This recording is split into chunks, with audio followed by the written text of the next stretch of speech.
revenue from this product that you have or the service that you have, but you also, it's a business. So Yeah. you're getting business funding from it, you know what I'm saying? Right, and the website is one of the most important things for qualifying to apply for funding.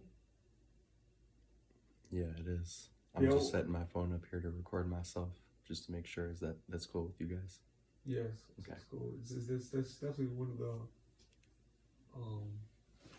I would say the most important things, but it's definitely important as far as make sure you set up your business and not just having a Robert Kiyosaki said, having a lemonade business and not just having a lemonade stand where you're not just selling lemonade, but you have a lemonade business where you have contracts with lemonade companies and pitchers and cups and different things like that. So you have a business, you know, so you can step out the way and, you know, the business can still run itself because there's other people who volunteer or who have employment in the business, different things like that.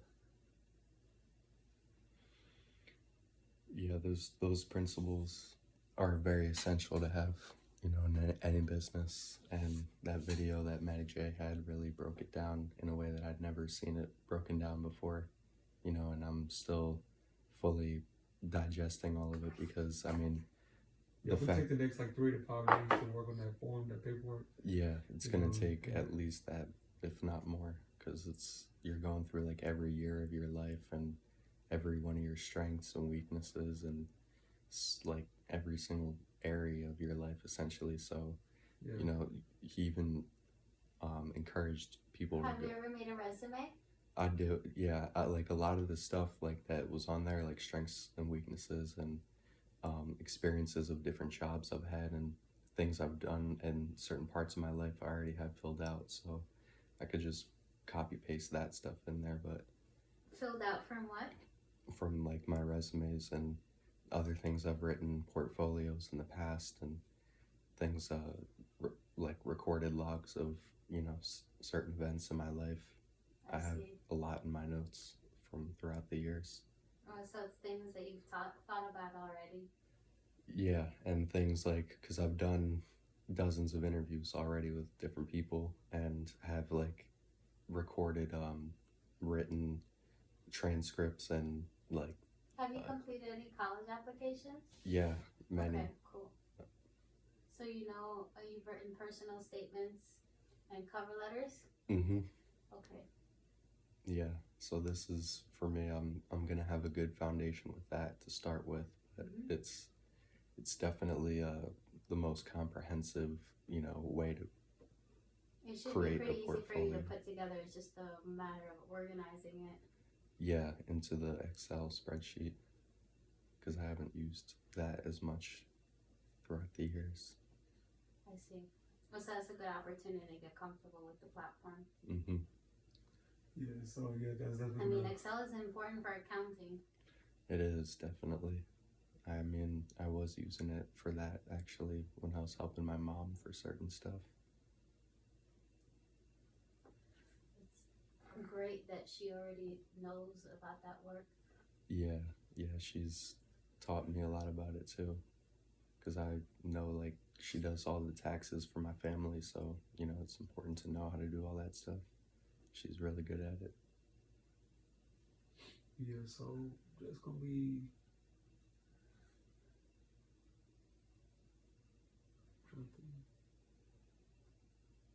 What was the last thing you were just talking about?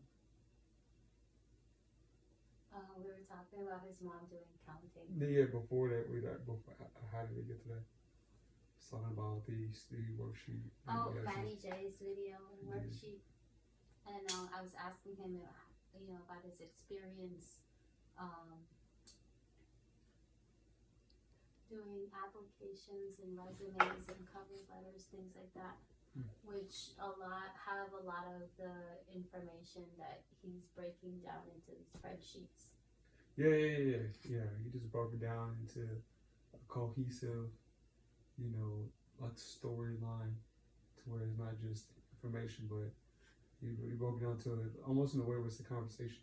Yeah. Where you can have a conversation with somebody, you know, just through following the order of how you interview, you know, yourself. You know, so that's why I particularly liked it. But yeah. So it's also meant for other people to follow very easily. Like you can just send them the file and they can sort through it and find what Mhm. information pertains to them or that they would be interested in. Yeah. So I'll say later this week, like Sunday, perhaps Monday, we take some time and sit down and go through that, you know, and then start putting the energy and focus on building the businesses properly.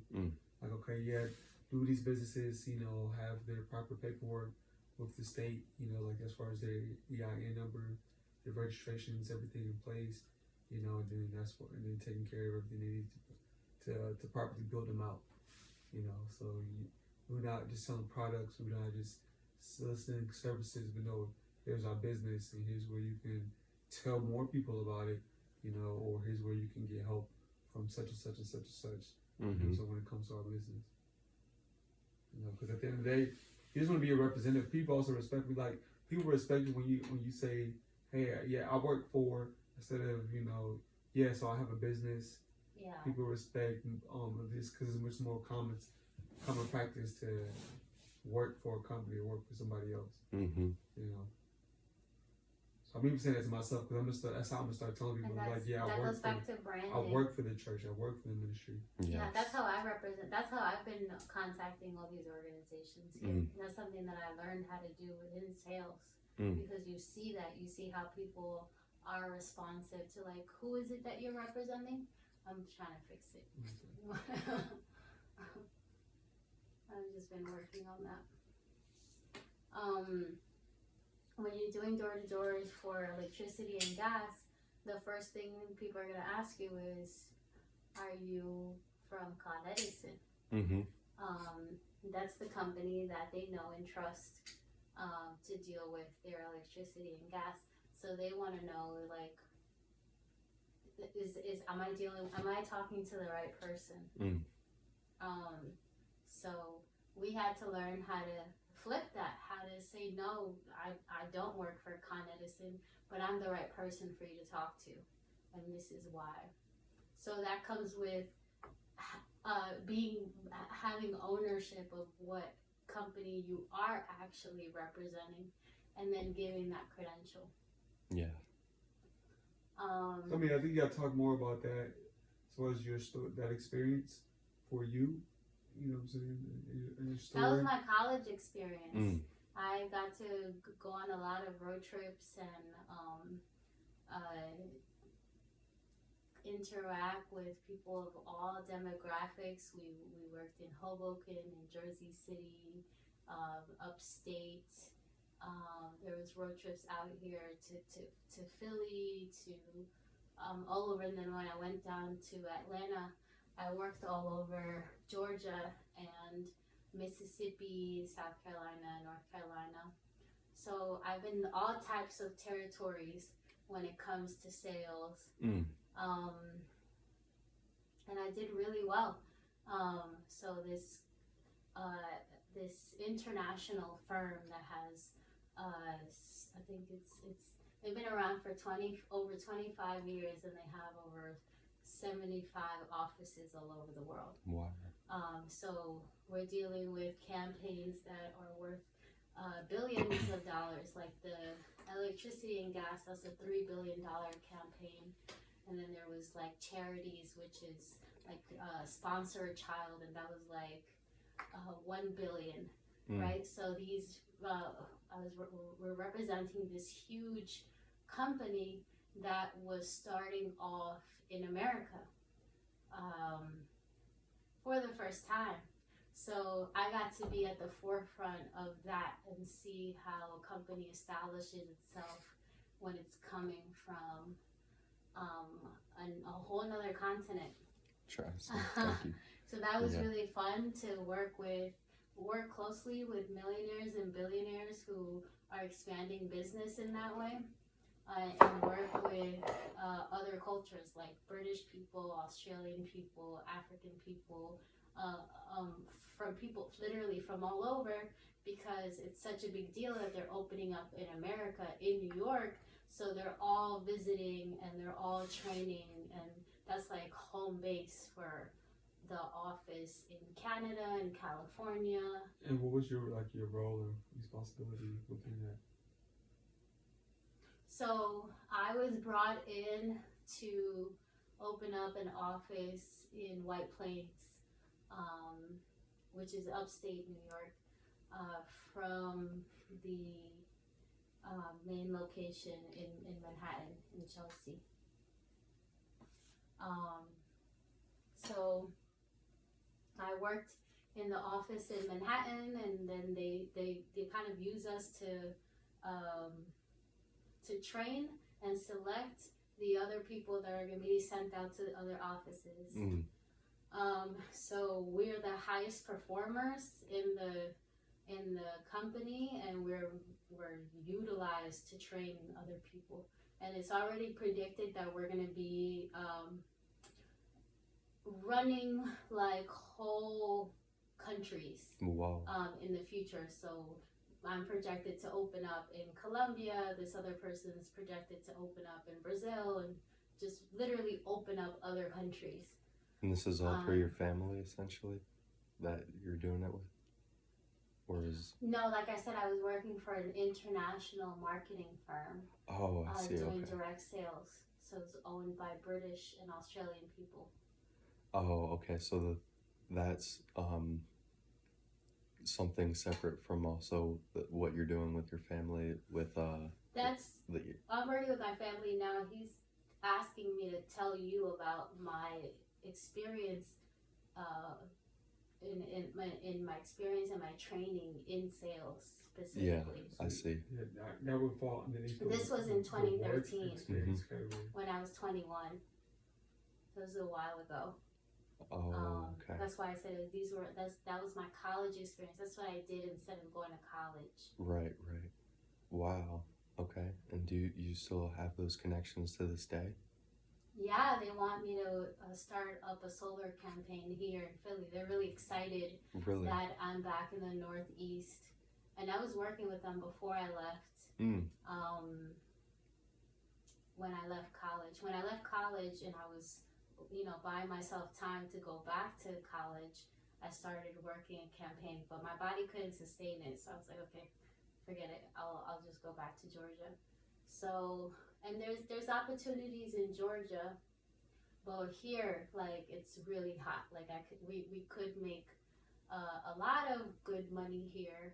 I just haven't jumped on it because it's such a full-time commitment. Like, I was working 12-hour days and sleeping like maybe 4 hours a day. Wow. Just do it. It's a big commitment, and it's like it takes over your life, and it's kind of like you're in a cult because you're with the same people all the time. You're eating together. You're sleeping in the same hotels. Or you share your roommates.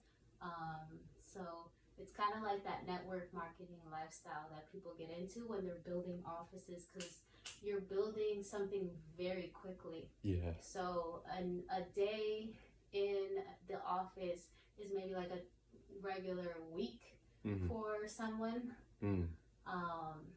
because you're able to make as much money as you're able to make sales. So it's really up to you how well you do. People get really competitive, and again, there's that pride of they're representing this whole other country, and the fact that the big thing is opening up an office or opening up branches in the U.S. So it came with really competitive energy, where we were getting paid like maybe twice or 3 times as much if you were working on like past certain hours or on certain days, on holidays, and in really extreme conditions, like in the middle of a snowstorm, or when it's like pouring raining, or in like really secluded areas. Like it just becomes this like extreme sport type of thing that people have a thrill for, of like going through these difficult conditions and closing a sale. The act of closing a sale itself is also like a sport, because you can plan out, like it's like an art and a science where you can plan out how you're talking to someone to get that desired result, and then you can get competitive about it. So we would literally go to a bar and the guys would compete on like doing sales on women, right? So how many people are you going to talk to? How many phone numbers are you going to get? Who are you going to go home with that night? All of that as practice, as a sport. And all the same principles in that were used on the field and working on the campaign. So it's like teammate, that type of mentality. Okay. A lot of jock energy. Yeah, just that's a weird little. You just basically are explaining that's just the matrix. It's just like it's not jock energy. It's just the matrix. It's just explaining. Where's the light? I have it right here. Oh. So what was it that you were selling specifically in that company?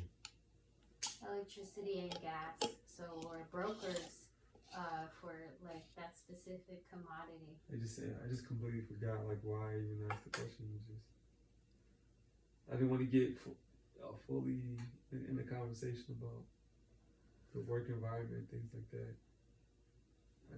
I can't recall.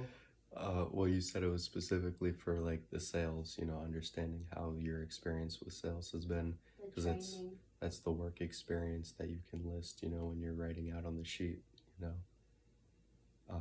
which is a great example, and that definitely is a huge accomplishment to be able to be part of that, and the fact that you still have that connection that you say they want you to do a solar campaign now. Oh yeah, I built an office of like 40 people now where I was training everyone, and I had guests from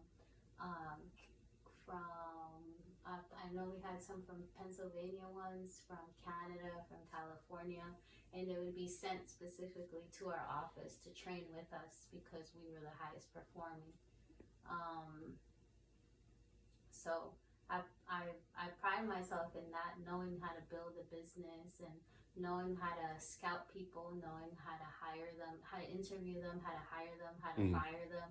I've had the experience of having to fire people, and that's very interesting to be in that position. But what I love the most was how people's lives would transform, of like getting someone when they're interviewing and then seeing them when they're going back to school or when they're going back to their career. Like people's mentality would completely transform, and then they would go back and do what they loved and excel at it because of the things that they were learning, the work ethic that they were developing, and the resources they all of a sudden had access to. So you would see people like come now dressed professionally and speaking professionally and knowing how to present themselves and their businesses and all these things because of what they were learning. So I'm grateful for the training and all of that. It was just very interesting to me because I was convinced that I would work for like nonprofit, representing nonprofit, and they were like, no, we really like you, we want to work with you, so we want you to learn this. So that was like me being thrown into corporate America and finding the joy in it, which was like helping people with financial literacy, like literally being able to read their bills and do something about them. So that was a weird experience for me, but I did really well at it, so I kept at it, and it's something that I can easily pick back up if I want to. It's kind of like a life that I could have chosen to go all the way out in that career, and I've kind of just taken elements of that I want to apply to something that we're creating ourselves. Instead of just like piggybacking off this brand that already exists and has all of these things that are out of my control, honestly. Right. Like the ethics and all of that. So I love the fact that he has, experience with network marketing companies, like people who are starting their companies themselves and are representing them and all of that. because it shows that it's something that we could do very easily. To our liking, like I said, pulling elements from things that work and that we like and that we agree with, and blow it up like that. Like you could have I don't know, I don't know why I haven't seen it yet, but we haven't seen a network marketing company that's focused on selling CMOS products. And Yeah. that would do really well. Yeah. I do have some friends that have, my friend Gerald especially, that I wanted to introduce you both to, that he sells, it's called Hidden Health Supplements, and I met him like over 3 years ago before he started the company, and ever since he started it, we've been Hidden Health Supplements. Hidden Health. Yeah. Hidden Health Supplements. Okay. Yeah, and he's basically got like every single type of herb or nutritional supplement that you could imagine, and he also infuses psilocybin into it as well, and he has a few different other products that he'll infuse into it, so he's basically able to promote it and package it as something like completely legitimate, but he's able to, at the same time, for people that want to try either microdosing or macrodosing too, he's able to like use this brand for that, and the ways He's able to sell psilocybin legally. Well, I mean, like the way that he does it, it's through like the company, which is registered, like as a company that's legitimate, so he's doing it all legitimately, essentially, Yeah, but psilocybin is a Schedule 1 drug, so if it's listed as an ingredient or something like that, then it has to be accounted for with licensing.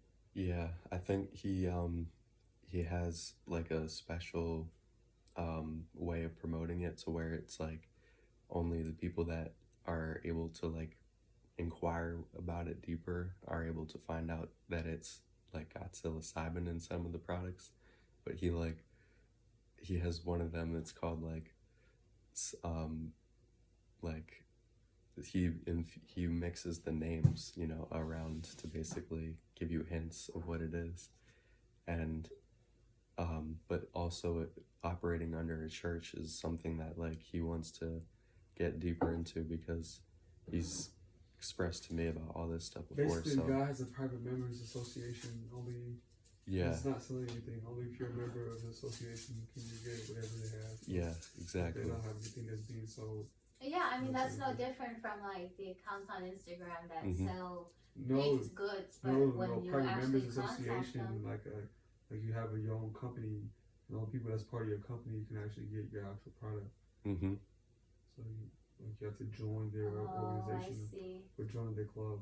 Yeah, that's how even the Amish farms operate around here, like, because they're not. Would that be considered a cooperative? Yeah, well, actually, things. it can be, it's multiple things, but that's how they're able to sell the raw milk, because raw milk is technically illegal to sell in Pennsylvania.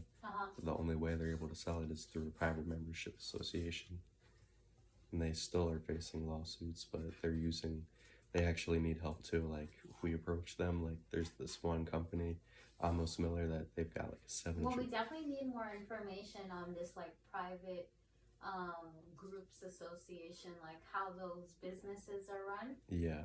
Because there's plenty, right? We see them all the time. But how do they work? Is it as simple as just having an LLC? Like what are the restrictions, if any? Yeah, we're fortunate that we live very close by to the most successful. I just said it. I have a private members association. Yeah. And how does Like that I work? have it in many different ways. Just it's private. You wouldn't know how it works because it's private. It's however the person says it is supposed to work. Well, that's why I was asking. Was like, is that these examples of